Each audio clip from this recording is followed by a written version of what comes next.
welcome to Cartoonist Kayfabe. My name's Ed Piskor. I'm Jim Rugg.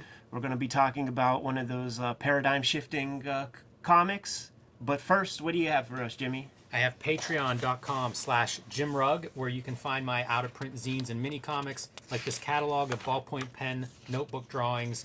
The catalog sold out very quickly, but you can find a high-res download of this catalog if you like my drawings of this sort. I post lots of original art, process stuff, behind the scenes, making of. A lot of what we do on Cartoonist Kayfabe, more of that specifically about my work, is what you can find on patreon.com/JimRugg. You drew the yellowing of the pages? Yes. That's amazing. That's so good, dude. That's the verse from Pulp Fiction. Yes, it is. Red Room issue 1 is going to be coming out in comic shops beginning May 2021. This is the cover to the first issue. Tens of thousands of people have put in their pre-orders to buy through their shops and through the Fantagraphics website. There are some incentive variants that are going directly through the comic shops, though. If a shop orders 5 copies, you're going to be able to order the Eddie P variant. 12 copies, they're going to be able to order the Jim Rugg by way of Dan Clow's 8-ball issue 1 variant.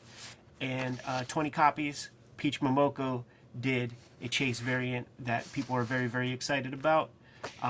Shops who put in a major investment, 1,000 copies, we're going to have to draw you a fresh cover. And Third Eye Comics in Maryland did just that. So this is the cover that's going to be exclusive to them. I've been talking about it for about a week and a half, 2 weeks at this point. A couple other stores have popped out of the woodwork. And covers are in production as we speak for those. But it's going to be a monthly comic, so get it put on your pull list. Every issue self-contained, every issue horrific. Very shocked at the amazing response that the book has gotten at this point, because there are a lot of severed limbs. So let's crack open. We're using the Smithsonian Book of Comic Book Comics to take a look at our issue of the Batman story from Detective Comics 27. Figured, why the heck not, man? We did Amazing Fantasy 15. We did Fantastic Four 1.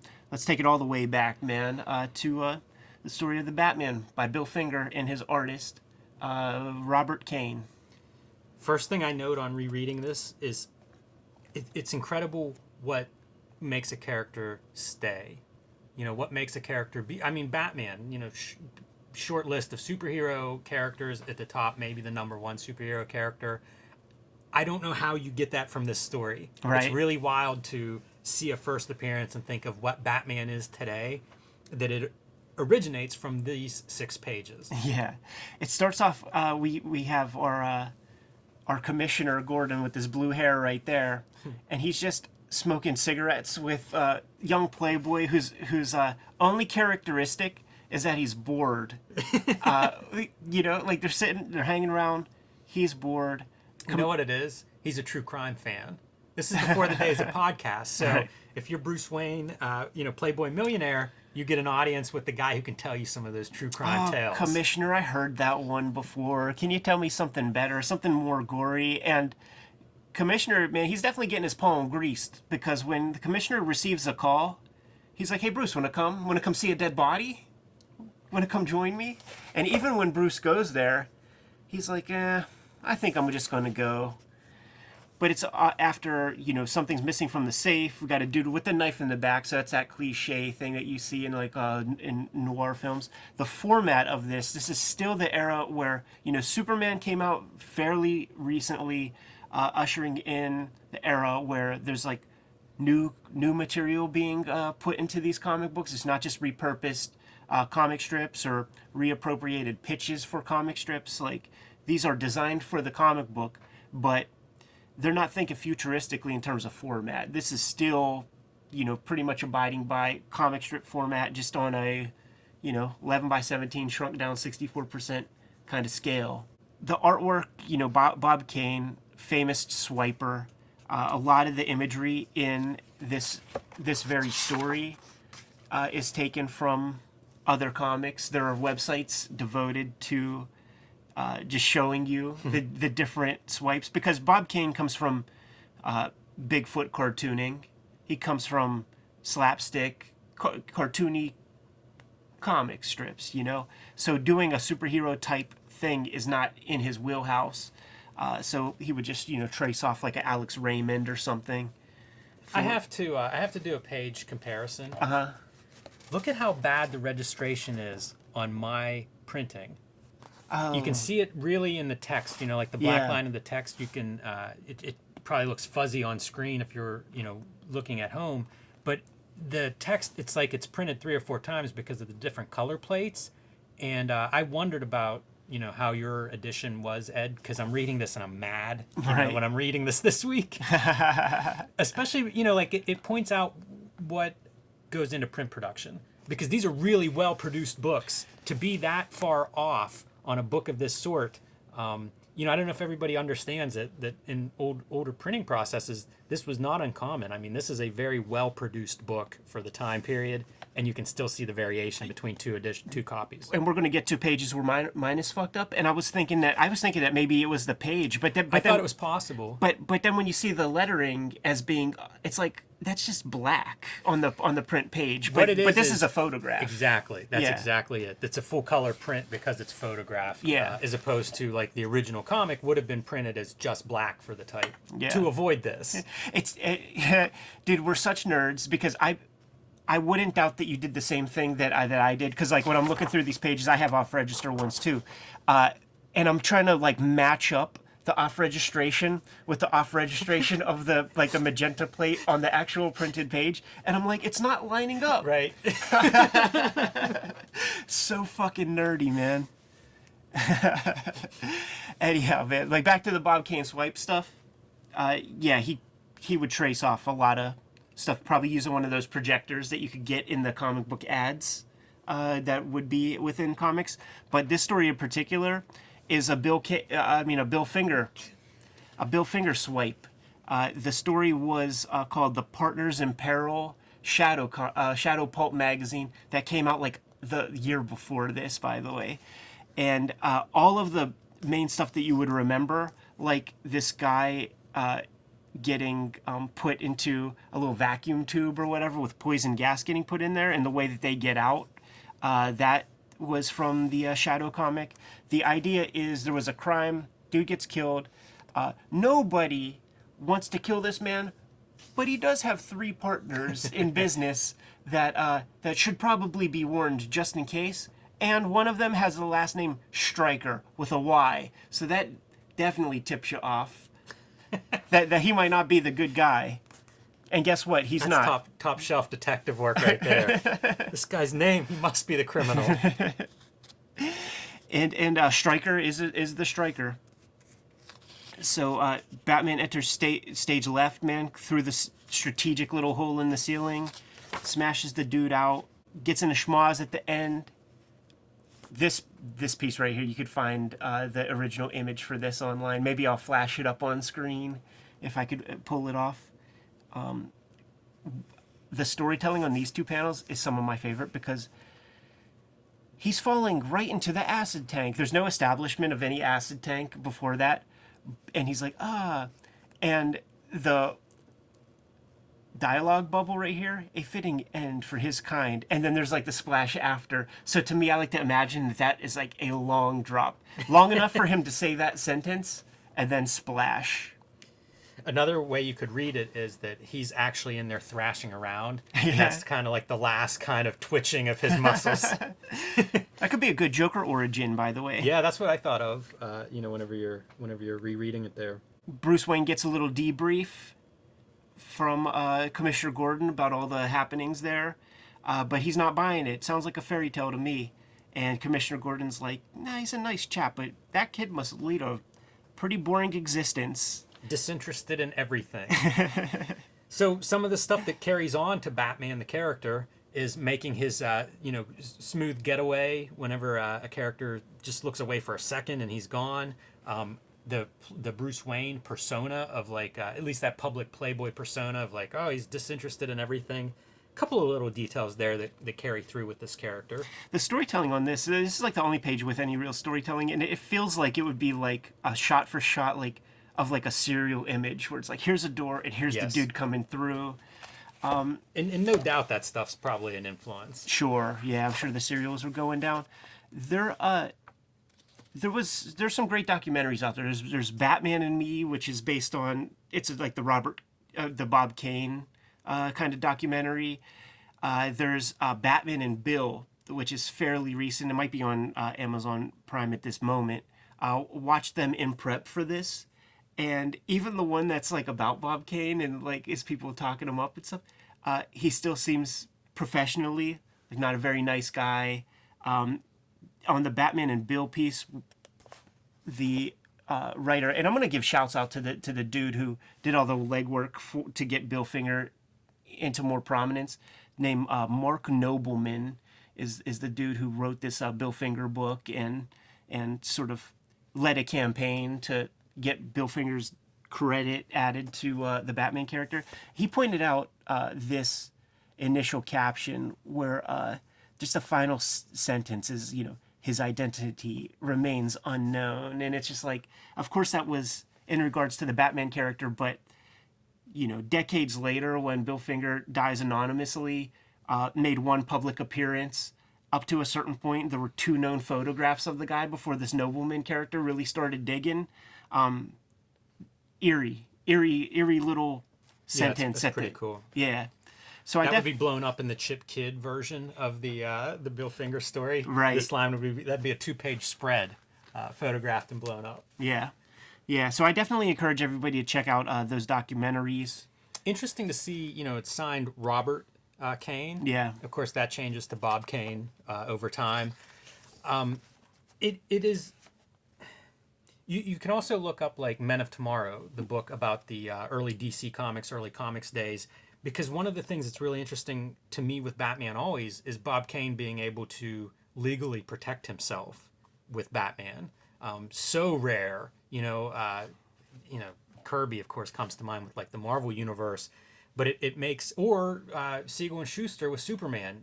Kane was one of the few stories where like a creator, in this case maybe not the creator, but a creator has some legal foresight to protect himself, which is interesting to me considering this comic feels pretty slight. Yeah. But he's smart enough, or his lawyer relative is smart enough to be like, well, make sure that you get keep your name on this, get some legal ownership of this thing that you made, because who knows.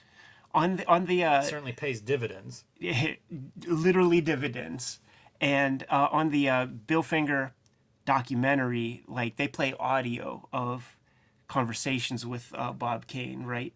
And it's after Bill Finger is discovered, his corpse is discovered days later after he's been dead a while and all this kind of stuff. Bob Kane is on the record saying that I wish he would have gotten more credit. Like he in quotes said that Bill Finger is responsible for 50 to 75% of Batman. Run down the list. Batcave, Robin, Joker, Riddler, Penguin, Catwoman. Like all of these things are Bill Finger creations. And even when the 60s TV show comes out, the Adam West gimmick, the height of the pop art movement, all of that stuff, when Bob Kane pivots and becomes a painter, every couple of years, because there hasn't been conventions in a while, there wasn't a 2020 version of this, but almost every year, there's some schmuck who's at all the conventions, and they're selling prints of things that they traced or swiped. And the photos that they will show in like the articles, they would put a little paint on their face and have the brush touching the canvas and like looking at the camera, smiling. You could find 3 or 4 images of Bob Kane like that with an ascot on and right. like just touching a brush to a canvas. That is the guilty look. I never seen one Alex Ross image right. like that. You know what I'm saying? That is the look of the guilty hack artist. Alex Ross should pose that way just for fun. It should be one of his artist photos. Alex, here's what you do. You take the Bob Kane photos. You take the Bob Kane photos and you fucking swipe the Bob Kane photo, put yourself in there, man. That's hilarious. Touch your paintbrush up against the thing and let's clown that fool. That's funny. I wanted to check this out, man. I had the documentaries in mind. It's a way to talk about the documentaries, and why not look at Batman story #1? Why Yeah, the heck there's not? lots of great reasons to do that. It's such a huge piece of history considering where American comics are today. And interesting to see those roots, those origins. And it's kind of cool that so much of those layers have been peeled back so that you can get a better insight into who were the guys behind this, what was going on at that time. You know, you think of the late 30s and it's like the adventure strips were so big. Like the cartoonists, the newspaper cartoonists were rock stars. Yeah. You know, these guys were making so much money at the time off of essentially the same stuff. You know, and especially with the early comics, I mean, they are very close to the newspaper strips, the way stuff is laid out in these rows and these tiers. So it's surprising that, you know, almost nobody has the foresight to get some legal representation on this stuff. I mean, it's a barely a lateral hop from the newspaper strips that were so giant financially to this. It's surprising to me that it's like Bob Kane's almost it for somebody that figures this out. And ironically, you know, he's claiming some credit that maybe isn't deserved his way. But, you know, maybe that's the history of all of this stuff. I mean, certainly we can learn from that. But cool to see the origins in terms of what stays and what doesn't. And think of how much this has evolved. I mean, how many artists have interpreted Batman at this point? Tens of thousands. You know, it's kind of incredible. It's a very humble origin to see the 6 pages and think of what it leads to. Real interesting to discover just in my little rabbit hole this past week of you know, Bob Kane had some hand in it for quite a while. Certainly as like basically DC was able to just like trust him as like the Batman wing of their company. So he's getting, you know, Dick Sprang and Jerry Robinson and like all of these people to like ghost underneath him. Oh, and by the way, did I mention that like when he was doing his like little painting thing that there were ghosts that painted those pieces? Like, did I leave that part out when I was talking sense, about? Right? If there are ghosts drawing your comics, there are probably ghosts drawing your paintings. They say that like he left in the 40s to do the Batman comic strip, and they say that art is his. Oh, interesting. Yeah, so the guy did draw. Sure. But even when you look at those strips are kind of good. Like I don't know, man. I don't know. Maybe it was the Charles Paris inks on top of him that were extra cool. That'll make anybody look better. One of my favorite inkers from the old days. A couple cool things on that documentary too is this Mark Nobleman character. He was able to discover like the 2 people alive in the comics from comics who was able to sit in a room or did sit in a room with Bill Finger and Bob Kane, not at the same time, but like knew both characters, Jerry Robinson, Carmine Infantino, and they're both interviewed, and you never see Carmine Infantino interviewed It's always anywhere. cool to see old footage of any of these guys on video or even just audio. Yeah. Because it's so rare. Yeah. So this is like a dual video, man. We read the comic, but I definitely can suggest checking out Batman and Bill. Sounds good. Kayfabers, like, follow, subscribe to the YouTube channel. Hit the bell. We'll notify you when new vids are available. Jimmy, what do you have out there? Patreon.com/JimRugg is where you can find some of my out-of-print, hard-to-find zines and mini-comics, lots of my original art and process, basically the cartoonist kayfabe of Jim Rugg, patreon.com/JimRugg. Red Room issue 1 is coming out May 2021. It's going to be a monthly comic book. Tens of thousands of people put the pre-orders in already through stores and through the Fantagraphics website. So pick your poison. If you want to get it delivered to your doorstep from Fantagraphics, go to the link in the link tree in the description below. You could put in your pre-order that way. A lot of people across the pond, what I've been discovering is they're going on eBay and ordering a copy because it mitigates a lot of the shipping costs. If you don't have a shop nearby, that's one route to go. And also there's the patreon.com/edpiskor. 3 issues are up there today. New strips every Tuesday, and you can read that stuff before it hits paper. What else do we have, Jim? Subscribe to the Cartoonist Kayfabe e-newsletter at the links below this video to keep up with everything we have going on in the busiest year yet. You can find that link below this video, along with links to Cartoonist Kayfabe t-shirts and merchandise, so you can look good while you're reading those comics. Jimmy, give him one last set of marching orders, man. We're going to be on our way. Read more comics.